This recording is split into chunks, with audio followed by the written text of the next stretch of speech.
too many plane crashes. South Korea, they had one of the planes, lost control, crashed.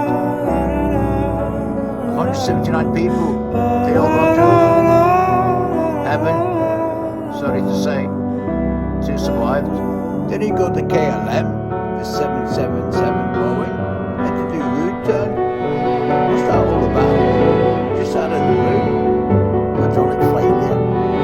Causes the Boeing 737 to steer off the runway. Nobody got hurt. Thank God.